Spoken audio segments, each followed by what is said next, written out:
Hi friends, welcome back to jaya'srecipes. അപ്പോൾ ഇന്ന് ഞാൻ പഫ്സാണ് ഉണ്ടാക്കി കാണിക്കുന്നത്. അപ്പോൾ രണ്ട് തരത്തിലുള്ള പഫ്സും ഉണ്ടാക്കി കാണിക്കുന്നുണ്ട്. വെജ് പഫ്സും അതുപോലെ തന്നെ എഗ് പഫ്സും രണ്ടും ഉണ്ടാക്കി കാണിക്കുന്നുണ്ട്. ഇത് ഞാൻ മൈദ കൊണ്ടും അതുപോലെ തന്നെ ഗോതമ്പ് പൊടി കൊണ്ടുമുള്ള പഫ്സ് രണ്ടും കാണിക്കുന്നുണ്ട്. അത് കാരണം തന്നെ വീഡിയോ കുറച്ച് ലെങ്തിയാണ്. അപ്പോൾ നിങ്ങൾ അവസാനം വരെ ഒന്ന് കാണണം കേട്ടോ. ഇതിലേക്ക് ഒരു 2 കപ്പ് മൈദയാണ് എടുത്തിരിക്കുന്നത്. 2 കപ്പ് മൈദയിലേക്ക് ഒരു 25 ഗ്രാം ബട്ടർ എടുത്തിട്ടുണ്ട്. പിന്നെ ഒരു 1.5 ടീസ്പൂൺ പഞ്ചസാര, പിന്നെ ആവശ്യത്തിനുള്ള ഉപ്പും ചേർത്തിട്ട് നന്നായിട്ട് മിക്സ് ചെയ്യുക. ഇനി ഇതിലേക്കുള്ള വെള്ളം ഒന്ന് റെഡിയാക്കണം. അതിന് വേണ്ടിയിട്ട് നല്ല ഫ്രിഡ്ജിൽ വെച്ചിട്ടുള്ള നല്ല തണുത്ത നല്ല ചിൽഡ് ആയിട്ടുള്ള വെള്ളം തന്നെ വേണം. അതിലേക്ക് ഒരു പകുതി മുറി ചെറുനാരങ്ങയുടെ നീര് ഒഴിക്കുക.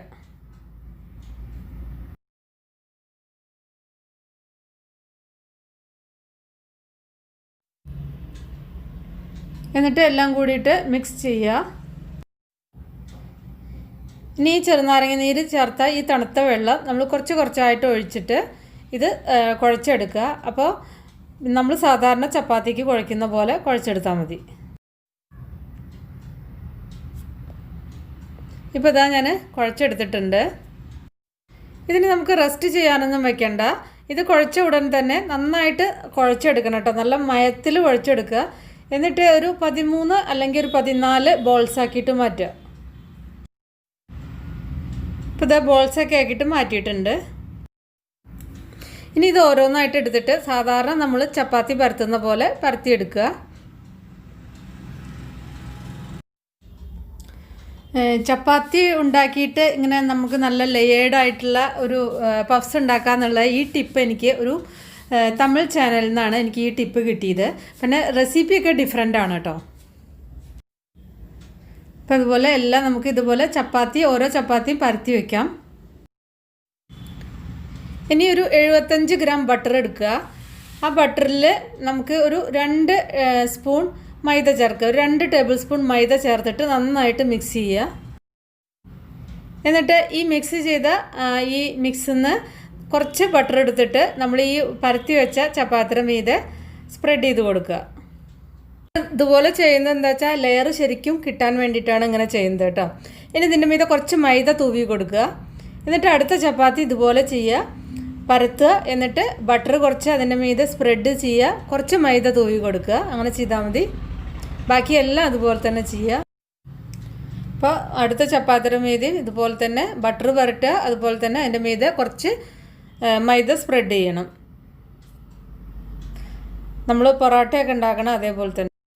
അപ്പോൾ ആദ്യം എല്ലാം ഇങ്ങനെ ചപ്പാത്തി ഉണ്ടാക്കി വെച്ചിട്ട് ഓരോ ചപ്പാത്തി എടുക്കുക, അതിൻ്റെ മീതെ ബട്ടർ സ്പ്രെഡ് ചെയ്യുക, പിന്നെ കുറച്ച് മൈദ അതിൻ്റെ മീതെ വെതറുക. എന്നിട്ട് ഓരോന്നായിട്ട് ഇങ്ങനെ അടുക്കി വയ്ക്കുക കേട്ടോ.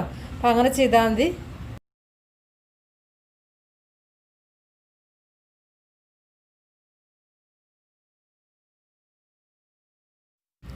ഇപ്പോൾ ഇതെല്ലാം ഇതുപോലെ ഓരോ മീതെ അടുക്കി വെച്ചിട്ടുണ്ട്. ഇനി ഇതൊരു അലുമിനിയം ഫോയിലിലോ അല്ലെങ്കിൽ പിന്നെ ഒരു ക്ലിംഗ് റാപ്പിലോ വെച്ചിട്ട് നന്നായിട്ട് റാപ്പ് ചെയ്തിട്ട് ഇതൊരു 45 മുതൽ 1 മണിക്കൂർ വരെ ഫ്രിഡ്ജിൽ വയ്ക്കുക. ഫ്രീസറിൽ വെക്കണം കേട്ടോ, ഫ്രിഡ്ജിലല്ല. 45 മിനിറ്റ് ആയാലും മതി, ഫ്രീസറിൽ തന്നെ വെക്കണം. ഇതൊന്ന് ഹാർഡായിട്ട് കിട്ടണം, അത്രേ വേണ്ടൂ. അപ്പോൾ നിങ്ങൾക്ക് അതിന് മുന്നേ ഹാർഡായി കിട്ടുന്നെങ്കിൽ അരമണിക്കൂർ കൊണ്ട് ഹാർഡായി കിട്ടുമെങ്കിൽ അത്രയും മതി. അപ്പോൾ ജസ്റ്റ് ഒന്ന് നന്നായിട്ട് ഹാർഡായി കിട്ടണം, അത്രേ വേണ്ടൂ. ഫ്രീസറിലേക്ക് വെച്ചു. ഇനി നമുക്കിതിലേക്ക് മസാല റെഡിയാക്കണം. ഇപ്പോൾ പഫ്സ് എന്ന് പറഞ്ഞാൽ അതിൻ്റെ മസാലയും വളരെ ഇമ്പോർട്ടൻ്റ് ആണ്. മസാലയ്ക്ക് നല്ലൊരു ഫ്ലേവറും ടേസ്റ്റൊക്കെ ഉണ്ടെങ്കിൽ തന്നെയാണ് ആ പഫ്സിന് ഒരു രുചിയൊക്കെ ഉണ്ടാവുള്ളൂ. അപ്പോൾ നല്ല ടേസ്റ്റുള്ള ഒരു മസാലയാണ് ഇപ്പോൾ ഞാൻ ഉണ്ടാക്കി കാണിക്കുന്നത്. അതിന് വേണ്ടിയിട്ട് കുറച്ച് വെളിച്ചെണ്ണ പാനിൽ ചൂടാക്കിയിട്ട് അതിലേക്ക് 1 ടീസ്പൂൺ പെരിഞ്ജീരകമാണ് ഇട്ടിരിക്കുന്നത്, അതായത് വലിയ ജീരകം. ഒരു 3-4 സവാള, നമുക്ക് എത്ര വേണ്ട വെച്ചാൽ സവാള ഇടുക. അങ്ങനെ നീളത്തിൽ കനം കറച്ച് അരിഞ്ഞത്. സവാള അങ്ങനെ കുറേ നേരം ഇട്ടിട്ട് വഴറ്റേണ്ട ആവശ്യമൊന്നുമില്ല കേട്ടോ ഈ ഒരു റെസിപ്പിയിൽ. ഇപ്പോൾ സവാള ഒന്ന് സോഫ്റ്റായിട്ട് വന്നിട്ടുണ്ട്. അപ്പോൾ ഇതിലേക്ക് ഈ സമയത്ത് ഉപ്പൊക്കെ ചേർത്ത് കൊടുക്കാം. ഇനി ഇതിലേക്ക് മസാല ബാക്കിയുള്ളതൊക്കെ ഒന്ന് ചേർക്കാം. അപ്പോൾ കുറച്ച് കറിവേപ്പില ചേർത്തിട്ടുണ്ട്. പച്ചമുളക് ചേർക്കുക. 2-3 പച്ചമുളക് എരിവിന് ആവശ്യമായിട്ടുള്ള ചേർക്കാം. ഇനി ഇതിലേക്ക് വേണ്ട മസാലപ്പൊടി ചേർക്കാം. ഇത് 1 ടീസ്പൂൺ ജിഞ്ചർ ഗാർലിക് പേസ്റ്റാണ് ഞാൻ ചേർത്തിരിക്കുന്നത്. കുറേ അളവിൽ ജിഞ്ചർ ഗാർലിക് പേസ്റ്റിൻ്റെ ആവശ്യമില്ല കേട്ടോ. 1 ടീസ്പൂൺ കുറച്ച് നിറച്ച് ജിഞ്ചർ ഗാർലിക് പേസ്റ്റ് എടുത്തിട്ടുണ്ട്. അത് ചേർത്തിട്ട് നന്നായിട്ടൊന്ന് വഴറ്റുക. അപ്പോൾ ജിഞ്ചർ ഗാർലിക് പേസ്റ്റ് നമുക്ക് എങ്ങനെയാണ് വീട്ടിലുണ്ടാക്കിയിട്ട് കുറേ ദിവസം നമുക്ക് ഫ്രിഡ്ജിൽ വെച്ച് കഴിഞ്ഞാൽ ഒട്ടും കേടുവരാതെ ഫ്രഷായിട്ട് തന്നെ എങ്ങനെ ഉണ്ടാക്കി വെക്കുക എന്നുള്ളത് ഞാൻ മുമ്പ് വീഡിയോ അപ്ലോഡ് ചെയ്തിട്ടുണ്ട്. അപ്പോൾ നിങ്ങൾക്കത് കാണാത്തവർ കണ്ടു നോക്കാം. ഇനി ഇതിലേക്ക് കുറച്ച് മഞ്ഞൾപ്പൊടി, ഒരു 1/2 ടീസ്പൂൺ മഞ്ഞൾപ്പൊടി, എരിവിനാവശ്യമായിട്ടുള്ള മുളക് പൊടി ചേർക്കാം. കുറച്ച് കുരുമുളക് പൊടി നിങ്ങൾക്ക് എത്ര ഫ്ലേവറിനനുസരിച്ച് ചേർക്കാം. ഒരു 1/2 ടീസ്പൂൺ മുതൽ 3/4 ടീസ്പൂൺ വരെ കുരുമുളക് പൊടി ചേർക്കുക. ഗരം മസാല ചേർക്കുക, ഫ്ലേവറിന് ആവശ്യമായിട്ടുള്ള ഗരം മസാല ചേർക്കുക. അല്ലെങ്കിൽ നിങ്ങൾക്ക് ഈ സമയത്ത് ഇറച്ചി മസാലയോ അല്ലെങ്കിൽ വേറെ മസാലയൊക്കെ ചേർക്കാം കേട്ടോ. ഞാനിപ്പോൾ ഗരം മസാലയാണ് ചേർത്തിരിക്കുന്നത്. നല്ല പെരിഞ്ചീരകവും തക്കോലൊക്കെ ചേർത്ത് പൊടിച്ച നല്ല ഗരം മസാല, നല്ല ഫ്ലേവറുള്ള ഗരം മസാല ചേർത്ത് കഴിഞ്ഞാൽ നിങ്ങൾക്ക് ഇപ്പോൾ നോൺ വെജൊക്കെ എൻ്റെയൊക്കെ ഇഷ്ടമുള്ള ആൾക്കാർക്ക് ആ ഒരു ഫ്ലേവർ കിട്ടും. അപ്പോൾ നന്നായിട്ടൊന്ന് വഴറ്റിയിട്ടുണ്ട്. ഇനി ഇതിലേക്ക് ഞാൻ കുറച്ചൊരു ടൊമാറ്റോ കെച്ചപ്പ് ചേർത്തിട്ടുണ്ട്. ടൊമാറ്റോ കെച്ചപ്പ് ഒരു 1-2 ടീസ്പൂൺ മതി, കുറേയൊന്നും ഒഴിക്കരുത് കേട്ടോ. 1 ടീസ്പൂൺ ഒഴിച്ചിട്ട് നോക്കുക, വേണമെങ്കിൽ മാത്രം 1 ടീസ്പൂണും കൂടി ചേർക്കുക. കൂടുതലാവരുത്, പിന്നെ അതിൻ്റെ ടേസ്റ്റൊക്കെ പോവും. ഇനിയിപ്പോൾ വെജിറ്റേറിയൻസിന് പിന്നെ ഇത് ഇങ്ങനെ തന്നെ മുട്ട ചേർക്കാതെ ഉള്ളി മാത്രമായിട്ടുള്ള ഫില്ലിങ് വയ്ക്കാം. അങ്ങനെ ആകുമ്പോൾ ഉള്ളി കുറച്ച് അധികം വേണം. അപ്പോൾ നിങ്ങൾ ഒരു 2-3 പിന്നെ പൊട്ടറ്റോ നന്നായിട്ട് വേവിച്ച് വയ്ക്കുക. എന്നിട്ട് അത് ഇതിൻ്റെ കൂടെ ഉടച്ച് ചേർക്കുക. അത്രയേ ഉള്ളൂ. ബാക്കി റെസിപ്പിയിലൊന്നും ഒരു വ്യത്യാസമില്ല കേട്ടോ. ആ പൊട്ടറ്റോ ഉടച്ച് ചേർക്കുന്നത് ഞാനിത് കാണാൻ വീഡിയോ മിസ്സായതാണ്. ഫ്രിഡ്ജിൽ നിന്ന് എടുത്തിട്ടുണ്ട്. ഇപ്പോൾ ഇത് അത്യാവശ്യം നല്ലൊരു ബലമുണ്ട് കേട്ടോ, നല്ല ഹാർഡായിട്ടുണ്ട്. ഇനി ഇത് നന്നായിട്ടൊന്ന് പരത്തുക. അപ്പോൾ പരത്തിയതിന് ശേഷം 1 ടേബിൾ സ്പൂൺ ബട്ടർ അതിൻ്റെ മീതെ ഒന്ന് സ്പ്രെഡ് ചെയ്യുക. അപ്പോൾ നിങ്ങൾക്ക് കാണുന്നുണ്ടാവില്ല, പക്ഷേ ഞാൻ ബട്ടർ സ്പ്രെഡ് ചെയ്തിട്ടുണ്ട് കേട്ടോ. എന്നിട്ട് കുറച്ച് മൈദ അതിൻ്റെ മീതെ ഒന്ന് തൂവി കൊടുക്കുക. എന്നിട്ട് ഇത് കാണുന്ന പോലെ ഒന്ന് ഫോൾഡ് ചെയ്യുക. എന്നിട്ട് വീണ്ടും അതിൻ്റെ മീതെ മൈദ തൂവിയിട്ട് ഒന്ന് പരത്തുക. എന്നിട്ടിത് ഒരു റെക്റ്റാങ്കിൾ ഷേപ്പിൽ അല്ലെങ്കിൽ സ്ക്വയർ ഷേപ്പിലായാലും മതി, ഏത് ഷേപ്പിലാണെങ്കിലും ഇത് ഒന്ന് പരത്തിയെടുക്കുക. ഇപ്പോൾ ഇതാ പരത്തിയെടുത്തിട്ടുണ്ട് കേട്ടോ. സൈഡ് ഒന്ന് ചെറുതായിട്ടൊന്ന് കട്ട് ചെയ്ത് കൊടുക്കാം, ഒന്ന് ഷേപ്പ് കിട്ടാൻ വേണ്ടിയിട്ട്. കുറേയൊന്നും കട്ട് ചെയ്ത് കളയണ്ട. പിന്നെ ആ ബാക്കിയുള്ള മാവ് വീണ്ടും ഒന്ന് പരത്തിയിട്ട് അതിൽ നിങ്ങൾക്ക് ബാക്കിയുള്ള ഫില്ലിങ് വെച്ചിട്ട് വീണ്ടും പഫ്സ് ഉണ്ടാക്കാം. കളയേണ്ട ആവശ്യമൊന്നുമില്ല കേട്ടോ. അല്ലെങ്കിൽ വെറുതെ അത് പരത്തിയിട്ട് ട്രയാങ്കിൾ ഷേപ്പിൽ അല്ലെങ്കിൽ ഏതെങ്കിലും പിന്നെ ഷേപ്പിൽ അത് കട്ട് ചെയ്തിട്ട് നമുക്ക് എണ്ണയിൽ വറുത്തെടുക്കാനും പറ്റും. ഇത് കളയേണ്ട ആവശ്യമൊന്നുമില്ല. അപ്പോൾ വളരെ ചെറിയൊരു സൈഡിൽ കൂടെ മാത്രമേ വളരെ കുറച്ചേ ഞാൻ കട്ട് ചെയ്തെടുത്തിട്ടുള്ളൂ. ഇനി നമുക്കിത് ഇഷ്ടമുള്ള ഷേപ്പിൽ കട്ട് ചെയ്തെടുക്കുക. എത്ര വേണ്ട വെച്ചാൽ ആ ഒരു രീതിയിൽ കട്ട് ചെയ്തെടുക്കുക. അപ്പോൾ അത് അതുപോലെ കട്ട് ചെയ്ത് വെച്ചിട്ടുണ്ട്. അപ്പോൾ കണ്ടില്ലേ, ഇതിൻ്റെ ആ തിക്നെസ് കണ്ടില്ലേ? ഇത്രയും ലെയർ നമ്മളിത് ഉണ്ടാക്കി കഴിഞ്ഞാൽ വരും. കണ്ടില്ലേ? ഇനി ഇതിൽ ഒരു സൈഡിൽ മസാല വെച്ചെടുക്കുക. ഞാനിപ്പോൾ നടുവിലാണ് വെച്ച്, ഒരു സൈഡിലാണ് കേട്ടോ വയ്ക്കേണ്ടത്. 2 സൈഡിലും അതിൻ്റെ ആ 2 സൈഡിലും കുറച്ച് വെള്ളം കൊണ്ട് ഒന്ന് നനയ്ക്കണം. നനച്ചതിൻ്റെ ശേഷം മാത്രം ഞാൻ വെള്ളം കൊണ്ട് നനച്ചിട്ടുണ്ട്. എന്നിട്ടത് 2 സൈഡ് ഒട്ടിച്ചു കൊടുക്കുക. നമ്മൾ 4 സൈഡിൽ നിന്ന് ഞാൻ ചെയ്യുന്നില്ല, അത് നിങ്ങൾക്ക് വേണമെങ്കിൽ ചെയ്യാം കേട്ടോ. അപ്പോൾ ഞാനിപ്പോൾ റെക്റ്റാങ്കിൾ ഷേപ്പിലാണിത് കട്ട് ചെയ്തിരിക്കുന്നത്. സ്ക്വയർ ഷേപ്പിലാച്ചാൽ നിങ്ങൾക്ക് അങ്ങനെ ചെയ്യാം. അപ്പോൾ വെള്ളം തൊട്ടിട്ട് ഇത് അങ്ങോട്ട് ഒട്ടിച്ചു കൊടുത്താൽ മതി, അതവിടെ ഒട്ടിയിരുന്നോളൂ. ഇത് ഈ ഒരു രീതിയാകുമ്പോൾ നമുക്ക് പെട്ടെന്ന് ഉണ്ടാക്കിയെടുക്കാൻ പറ്റും. മറ്റേ 4 സൈഡൊക്കെ ഒട്ടിച്ചെടുക്കുമ്പോൾ ചിലപ്പോൾ അത് ഒട്ടിയത് ഇങ്ങനെ പൊട്ടി പോകാനൊക്കെ ചാൻസ് ഉണ്ട്. ഇതാകുമ്പോൾ ഒരു പ്രശ്നമില്ല, ഇത് അങ്ങനെ തന്നെ ഇരിക്കും. നമുക്ക് എളുപ്പം നമുക്കിത് ഫോൾഡ് ചെയ്തെടുക്കാനും പറ്റും. എന്നിട്ട് ഇതാ ഞാൻ നല്ല ബട്ടർ പുരട്ടിയ ഒരു പ്ലേറ്റിലാണ് കേട്ടോ അത് വെച്ചിരിക്കുന്നത്. നിങ്ങൾക്കിത് അവനിൽ ബേക്ക് ചെയ്യാം, ഏതിൽ വേണമെങ്കിൽ ബേക്ക് ചെയ്യാം, ഒരു പ്രശ്നമില്ല. ഞാനിപ്പോൾ ഇത് ഒരു കടായിലാണ് ചെയ്യുന്നത്. ഇനി മുട്ട കൊണ്ടുള്ള ഫില്ലിങ് കഴിഞ്ഞിട്ട് ബാക്കി ഞാൻ കുറച്ച് ഒണിയൻ മസാല എന്ന് മാറ്റി വെച്ചിട്ട് അതിലേക്ക് ഞാൻ കുറച്ച് ഉരുളക്കിഴങ്ങ് വേവിച്ചത് ചേർത്തു. വേറെ ഒന്നും ഞാൻ ചെയ്തിട്ടില്ല, ഉരുളക്കിഴങ്ങ് വേവിച്ച് ചേർത്തു. അപ്പോൾ വെജിറ്റേറിയൻസിന് ഈ ഒരു മസാല മതി. നിങ്ങൾക്ക് വേണമെങ്കിൽ ക്യാരറ്റൊക്കെ ചേർക്കാം കേട്ടോ. ക്യാരറ്റ് വേവിച്ചത് വഴറ്റിയിട്ട് ചേർക്കുക. അപ്പോൾ ആ ഒരു വെജിറ്റബിൾ മസാലയും കൂടി ചേർത്തിട്ട് അതുപോലെ തന്നെ ഇതും അതുപോലെ ഉണ്ടാക്കി വെച്ചിട്ടുണ്ട്. കണ്ടില്ലേ? അപ്പോൾ ഇത് വെജിറ്റബിൾ മസാല നല്ല ഫ്ലേവറും നല്ല ടേസ്റ്റൊക്കെ ഉണ്ട് കേട്ടോ ഇതേ ഒരു മസാലയ്ക്ക്. ഇനി ഇതിൻ്റെ മീതെ കുറച്ച് മുട്ട മഞ്ഞ അടിച്ചത് ഇതിൻ്റെ മീതെ സ്പ്രെഡ് ചെയ്ത് കൊടുക്കുകയാണ്. അപ്പോൾ നിങ്ങൾക്ക് മുട്ട മഞ്ഞ ഉപയോഗിക്കാത്ത ആൾക്കാർക്ക് ബട്ടർ ഇതിൻ്റെ മീതെ സ്പ്രെഡ് ചെയ്ത് കൊടുത്താൽ മതി. പക്ഷേ നമ്മൾക്ക് ആ ഒരു ഗ്ലേസ് കിട്ടണമെങ്കിൽ, ആ നല്ലൊരു തിളക്കം പോലെ അതിൻ്റെ മീതെ കിട്ടണമെങ്കിൽ ശരിക്കും അത് കിട്ടുക മുട്ടയുടെ മഞ്ഞ അടിച്ച് അതിൻ്റെ മീതെ സ്പ്രെഡ് ചെയ്യുമ്പോഴാണ് കേട്ടോ കറക്റ്റായിട്ട് കിട്ടുക. പക്ഷേ മുട്ട ഉപയോഗിക്കാത്ത ആൾക്കാർക്ക് ബട്ടർ അതിൻ്റെ മീതെ നന്നായിട്ട് ചെയ്ത് കൊടുത്താൽ മതി. ഞാനൊരു കടായി അടുപ്പത്ത് വെച്ചിട്ടുണ്ട്. ഞാൻ ഇങ്ങനെ ബേക്ക് ചെയ്യാനുള്ളതൊക്കെ ഞാൻ വളരെ പഴയ കടായിലേ ചെയ്യാറുള്ളൂ കേട്ടോ. നല്ല കടായിയൊന്നും ഇങ്ങനത്തെ കാര്യങ്ങൾക്കൊന്നും എടുക്കാറില്ല.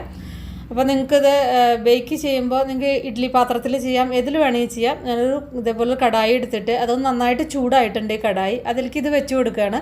എന്നിട്ട് മീഡിയം ഫ്ലെയിമിൽ വെച്ചിട്ട് ഒരു 30-35 മിനിറ്റ് ബേക്ക് ചെയ്യണം. ഇനി ആയിട്ടില്ലെങ്കിൽ നിങ്ങൾ 10 മിനിറ്റ് കൂടിയും ചെയ്യുക. പിന്നെ ഒരു സൈഡ് ആയിട്ടില്ലെങ്കിൽ വേണമെങ്കിൽ മാത്രം ഇതൊന്ന് മറിച്ചിട്ട് കൊടുക്കുകയൊക്കെ ചെയ്യാം കേട്ടോ. ഇപ്പോൾ ഇതൊരു 35 മിനിറ്റ് കൊണ്ടൊന്നും ആയിട്ടില്ലെങ്കിൽ കുറച്ചും കൂടി സമയം, ഒരു 10-15 മിനിറ്റ് കുറച്ചും കൂടി സമയം വെച്ചാൽ മതി. ലോ ഫ്ലെയിമിൽ വെച്ച് കഴിഞ്ഞാൽ ടൈം കൂടുതലെടുക്കും. അത് കാരണം മീഡിയം ഫ്ലെയിം വയ്ക്കുക. പിന്നെ ചൂട് കുറയുമ്പോൾ ഹീറ്റ് കൂട്ടി കൊടുക്കുക. അങ്ങനെ ഇതുണ്ടാക്കിയെടുക്കുക കേട്ടോ. ഇപ്പോൾ കണ്ടില്ലേ, നല്ല പെർഫെക്റ്റ് ആയിട്ട് വന്നിട്ടുണ്ട്. ഉള്ളിൽ നല്ല സോഫ്റ്റ്, പുറമേ നല്ല മൊരിഞ്ഞ് നല്ല ലെയേർഡായിട്ടുള്ള ഉണ്ട്. ഒരുപാട് ലെയേഴ്സ് ഉണ്ട് ഇത്. അപ്പോൾ കറക്റ്റായിട്ട് വന്നിട്ടുണ്ട്. വളരെ ഈസിയാണ് ഇതുണ്ടാക്കാൻ. അപ്പോൾ ഇനി ഞാൻ ഗോതമ്പ് പൊടി, അതേപോലെ തന്നെ 2 കപ്പ് ഗോതമ്പ് പൊടി, 1.5 ടീസ്പൂൺ പഞ്ചസാര, 25 ഗ്രാം ബട്ടർ, അതുപോലെ തന്നെ നല്ല തണുത്ത വെള്ളത്തിൽ കുറച്ച് ചെറുനാരങ്ങ നീര് ചേർത്തിട്ട് കുഴച്ച് വെച്ചിട്ട് അപ്പോൾ തന്നെ ഇതേപോലെ തന്നെ ചപ്പാത്തി ഉണ്ടാക്കി. എന്നിട്ട് എല്ലാം ബട്ടർ പുരട്ടി, ആ ബട്ടർ കുറച്ച് മൈദ, അതിൽ ഞാൻ കുറച്ച് മൈദ മിക്സ് ചെയ്തിട്ട് ഉണ്ടാക്കി. ആ ഒരു മൈദ കൊണ്ടൊന്നും ഒരു പ്രശ്നം വരില്ല കേട്ടോ. അപ്പോൾ മൈദയും കൂടി മിക്സ് ചെയ്തിട്ട് അത് ഇങ്ങനെ സ്പ്രെഡ് ചെയ്തു. എന്നിട്ട് ഇങ്ങനെ അടുക്കാക്കിയിട്ട് ഒരു അരമണിക്കൂർ മുതൽ 45 മിനിറ്റ് ഹാർഡാവാൻ വേണ്ടിയിട്ട് ഞാൻ ഫ്രീസറിൽ വെച്ചിട്ടുണ്ടായിരുന്നു. ഇതൊക്കെ അതുപോലെ തന്നെയാണ്, സെയിം മെത്തേഡ് തന്നെയാണ് കേട്ടോ ഞാൻ ചെയ്തിരിക്കുന്നത്. അപ്പം ഞാൻ ഓടിച്ചൊന്ന് കാണിക്കുകയാണ്. അപ്പോൾ മറ്റത് ചെയ്ത അതേ രീതിയിൽ തന്നെയാണ് ചെയ്തിരിക്കുന്നത്. പക്ഷേ ഗോതമ്പ് പൊടി ചെയ്യുമ്പോഴുള്ള വ്യത്യാസം എന്താ, അത് ഞാനൊന്ന് കാണിച്ചു തരാം. ഇപ്പോൾ എല്ലാ ചപ്പാത്തിയും ബട്ടർ സ്പ്രെഡ് ചെയ്തു. അത് കഴിഞ്ഞിട്ട് ഇതുപോലെ മൈദ തൂവിയിട്ട് എല്ലാം ഇങ്ങനെ അടുക്കി വെച്ചിട്ട് ഇതേപോലെ അലുമിനിയം ഫോയിലിൽ വെച്ചു. എന്നിട്ട് ഞാൻ കുറച്ച് നേരം ഫ്രീസറിൽ വെച്ചു. ഇപ്പോൾ ഹാർഡായി വന്നിട്ടുണ്ട്. കുറച്ച് ഗോതമ്പ് പൊടി അല്ലെങ്കിൽ മൈദ തൂവിയതിൻ്റെ ശേഷം ഇതേപോലെ തന്നെ ആദ്യം കാണിച്ച പോലെ തന്നെ ഇത് പരത്തിയെടുക്കുക. അപ്പോൾ എല്ലാം അതുപോലെ തന്നെ കട്ട് ചെയ്തെടുത്തിട്ടുണ്ട്. നിങ്ങൾക്ക് റെക്റ്റാങ്കിൾ ഷേപ്പിൽ അല്ലെങ്കിൽ സ്ക്വയർ ഷേപ്പിൽ കട്ട് ചെയ്യാം. റെക്റ്റാങ്കിൾ ആകുമ്പോൾ ഇതേപോലെ ഈസി ആയിട്ട് നമുക്ക് മടക്കാൻ പറ്റും. മസാല നിറയ്ക്കുക. മസാലയൊക്കെ സെയിം തന്നെയാണ്. ഞാൻ വെജിറ്റബിൾ മസാലയുണ്ട്, എഗ് മസാലയുണ്ട്, രണ്ടും ഉണ്ട് കേട്ടോ. വെജിറ്റബിൾ മസാലയ്ക്ക് ഒണിയനിൽ കുറച്ച് പൊട്ടറ്റോ ചേർക്കണം, അത്രയേ ഉള്ളൂ. പിന്നെ നമുക്ക് ക്യാരറ്റൊക്കെ വേണമെങ്കിൽ ചേർക്കാം. അപ്പോൾ ഇതേപോലെ എല്ലാം ഒട്ടിച്ചെടുത്തിട്ടുണ്ട്. എന്നിട്ട് ഇതേപോലെ മറ്റേ മൈദ നമ്മൾ ബേക്ക് ചെയ്തില്ല, അതേപോലെ പകുതി ഭാഗം ഞാൻ ബേക്ക് ചെയ്യാൻ വെച്ചു, പകുതി ഭാഗം ഞാൻ എണ്ണയിൽ ഫ്രൈ ചെയ്തെടുക്കുകയാണ് ചെയ്തത്. അപ്പോൾ ഇത് രണ്ടും തമ്മിലുള്ള വ്യത്യാസം ഞാനൊന്ന് കാണിക്കാം. കാരണം ഈ ഗോതമ്പ് പൊടി മൈദ പോലെയല്ല. ഗോതമ്പ് പൊടിയിൽ നമ്മൾ എത്ര എണ്ണ ഒഴിച്ചാലും അതിങ്ങനെ എണ്ണ കുടിച്ചുകൊണ്ടേയിരിക്കും. മൈദ പോലെയല്ല അത്. ഇപ്പോൾ കണ്ടില്ലേ, ഞാൻ ബേക്ക് ചെയ്യാൻ വെച്ചിട്ടുണ്ട്. ബാക്കിയുള്ള വെജിറ്റബിൾ മസാല നിറച്ചത് ഞാൻ കുറച്ചിങ്ങനെ എണ്ണയിൽ ഫ്രൈ ചെയ്തെടുക്കുകയും ചെയ്ത് 2-3 ടേബിൾ സ്പൂൺ എണ്ണ ഒഴിക്കുക. എന്നിട്ട് അത് ജസ്റ്റ് അങ്ങനെ തിരിച്ചു മറിച്ചു വിട്ടിട്ട് ഫ്രൈ ചെയ്തെടുക്കുക. ഇതാവുമ്പോൾ ഈസിയാണ്. ബേക്ക് ചെയ്യണ അത്ര തന്നെ സമയം എടുക്കില്ല കേട്ടോ ഇതിങ്ങനെ ചെയ്യുമ്പോൾ. പിന്നെ ഗോതമ്പ് പൊടി മൈദ കൊണ്ടുള്ള വ്യത്യാസം എന്ന് പറഞ്ഞാൽ, മൈദയ്ക്ക് നമുക്ക് ഇത്രയും ഓയിലിൻ്റെ ആവശ്യമില്ല. ഗോതമ്പ് പൊടിക്ക് നമ്മൾ എന്ത് സാധനം, ഇപ്പോൾ പൊറോട്ടയൊക്കെ ആയാലും നമ്മൾ ഗോതമ്പ് പൊടി കൊണ്ട് നോക്കുമ്പോൾ അതിൽ ഓയിൽ ഒരുപാട് അബ്സോർബ് ചെയ്യുക ചെയ്യണത്. അപ്പോൾ നമ്മൾ ഗോതമ്പ് പൊടി കൊണ്ട് ചെയ്യുമ്പോൾ എണ്ണ കുറവാണ് വിചാരിച്ചിട്ട് ഗോതമ്പ് പൊടി അതിൽ വലിയ കാര്യമൊന്നുമില്ല കേട്ടോ. ഗോതമ്പ് പൊടിക്ക് കുറച്ച് കൂടുതൽ എണ്ണ എടുക്കുക ചെയ്യുക, മൈദയേക്കാൾ കൂടുതൽ. അപ്പോൾ ഇത് തിരിച്ചു മറിച്ചിട്ടിട്ട് ഞാൻ ഫ്രൈ ചെയ്തെടുത്തിട്ടുണ്ട്. പിന്നെ എന്താ വെച്ചാൽ ഗോതമ്പ് പൊടി ഇതിന് ടേസ്റ്റിനൊന്നും ഒരു പ്രശ്നമില്ല കേട്ടോ. അപ്പോൾ മൈദ കൊണ്ടായാലും ഗോതമ്പ് പൊടി കൊണ്ടായാലും നല്ല സൂപ്പർ ടേസ്റ്റാണ്. ഞാനിത് ഉണ്ടാക്കിയപ്പോൾ ഞാൻ ബേക്ക് ചെയ്യാൻ വെച്ചതിൻ്റെ മീതെ ഞാൻ ഇടയ്ക്കിടയ്ക്ക് കുറച്ച് ഇങ്ങനെ എണ്ണ തൂവി കൊടുത്തിട്ടുണ്ടായിരുന്നു. ആ ഗോതമ്പ് പൊടി കൊണ്ടാകുമ്പോൾ ഇങ്ങനെ മീതെ നിങ്ങൾക്ക് ഉണ്ടാക്കുമ്പോൾ കുറച്ച് ഡ്രൈ ആയി തോന്നുകയാണെങ്കിൽ ഒന്ന് ബ്രഷ് കൊണ്ടോ എന്നുണ്ടെങ്കിലും കുറച്ച് എണ്ണ തൂവി കൊടുത്താൽ മതി കേട്ടോ. അപ്പോൾ ഇങ്ങനെ ഫ്രൈ ചെയ്യുമ്പോൾ വളരെ ഈസി ആയിട്ട് നമുക്ക് ഉണ്ടാക്കിയെടുക്കാം. അപ്പോൾ ഇതാ ഞാനിങ്ങനെ ബേക്ക് ചെയ്യാൻ വെച്ചപ്പോൾ തിരിച്ചിട്ടപ്പോൾ കുറച്ച് കൂടുതൽ ബ്രൗൺ ആയിപ്പോയി കേട്ടോ. ബേക്ക് ചെയ്യാൻ വെച്ചതാണ്.